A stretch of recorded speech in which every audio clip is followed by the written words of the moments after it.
I want to bring in someone with a first-hand understanding of the burden of proof necessary to obtain a search warrant, like the one issued for Donald Trump's property, as well as what it takes to ultimately bring charges against a suspect. Chuck Rosenberg, former senior FBI official, U.S. attorney, who served a lengthy career prosecuting federal cases, joins me now.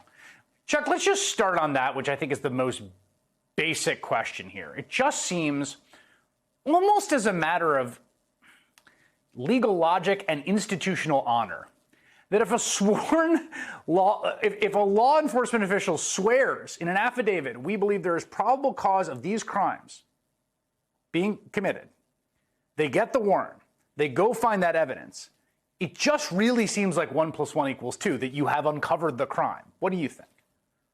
Yeah, 1 + 1 always equals 2, but be careful about what you're adding up, Chris. Probable cause that a crime was committed and probable cause that you're going to find evidence of that crime in the place you look. So let's say I am your no good cousin, occasionally sleeping on your couch, and I rob a bank. You had nothing to do with it.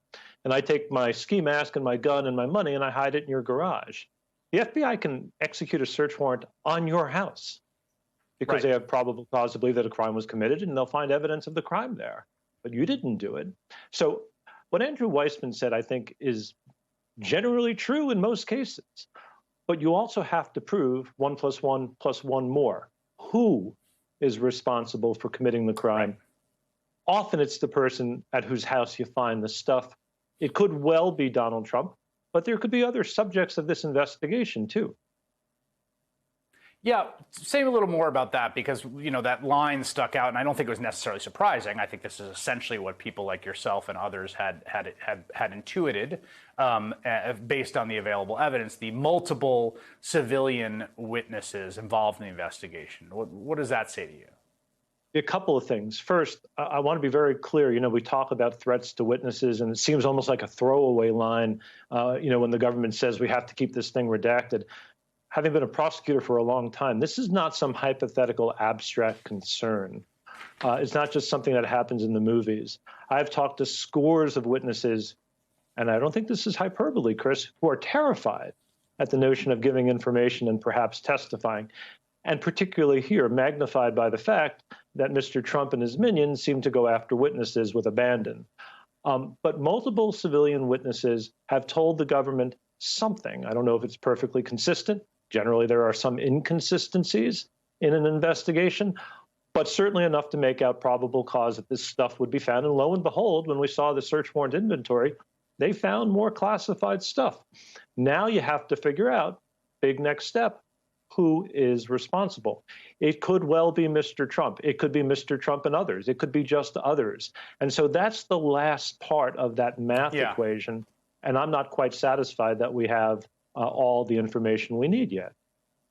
Yeah, that's a great point. I mean, we have nothing in any official filing, right? All we have is reporting almost exclusively from anonymous sources, although I think by reporters that I generally, trust, that Trump, for instance, went through the boxes, right, before they handed over that group, the first batch. So there's some reporting indicating from sources that this was a Donald Trump project. But again, that's, reporting is not enough to meet your burden of proof. You'd have to get people. Essentially, what you're saying is you'd have to get people who are saying this was his call. He was making the calls. He was the one who wanted it. He was in control of this. This was a Donald Trump thing. Right. And we sometimes shorten that to he intended this outcome. He had intent. It was willful. It was purposeful. And by the way, Chris, they might have that. We don't. Right. We don't have that in any publicly available document, and the Justice Department properly is not talking about that. When they have something to say, they'll say it in court. So it may be there. We just haven't seen it yet. There's something that I've just been eating away at me, and I'm not quite sure the best way to phrase it, but I'll try, and I want to hear your thoughts on it, right?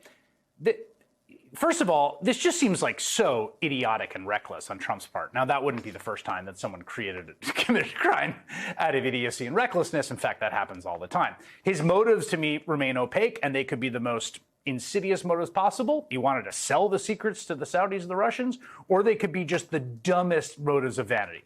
Who knows, right? We just don't know what they are. You can tell, it just seems to me like the dynamic here is the federal government, the National Archives, the FBI, DOJ did not want it to get to this point. But now that it's at this point, what do you do, right? Like, it just feels like everyone's kind of walked to the point where you kind of got to jump. Yeah, it's a great question, Chris. So first of all, you don't have to prove motive as a federal prosecutor. It's not necessary. Whatever the motive is, if you committed the crime, you committed the crime. All right, let's put that aside. So what do you do now? So there's a couple of possibilities. One possibility is that they just wanted their stuff back because their stuff was highly classified, and losing control of it can do grave damage to the national security of the United States. So possibility one is mission accomplished. Possibility number two, as Andrew Weissman suggested, is that Mr. Trump, and as I added, others perhaps could get indicted. I think if you're Merrick Garland, though, you have to sort of analyze this on two axes, two dimensions, essentially. You have to have a really, really serious crime, and you have to have very, very strong evidence. So in other words, really good evidence of, let's say, mere mishandling, in my view, doesn't cut it.